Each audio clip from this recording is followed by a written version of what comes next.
I worked at Bellevue, and there I again had a formative experience. My head nurse there was absolutely terrifying. She says, I understand that you are in big trouble with Miss So-and-so, and that you are doing personal things for the patients to get them on your side. This is why I say it was formative.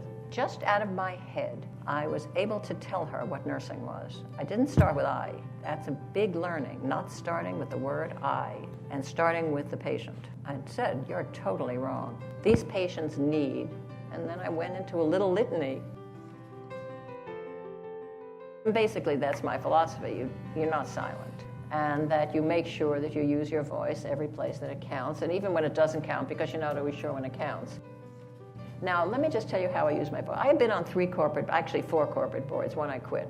I worked like a dog, and I made a policy for myself, which I think I had used the same policy at the Institute of Medicine, because I have many colleagues in the Institute of Medicine, and the way you turn them off, and that's true in hospitals, wherever you are, it's the same rule. You don't start by talking about nursing. You open your mouth about other things so they think you're very intelligent, and their ears start opening. And then you pounce in with nursing when they already have their ears open. The dream of nursing is a wonderful dream. I love the dream of nursing. But there's a big difference between the dream of nursing and the reality of nursing. And the only way you get the reality of nursing is if you are in a direct patient care position for some length of time. I don't mean you have to be in it for 2 years, 5 years, 7 years, 10 years, but enough to know what it is to really be involved in active patient care under difficult circumstances. And there's no way that you can reproduce that.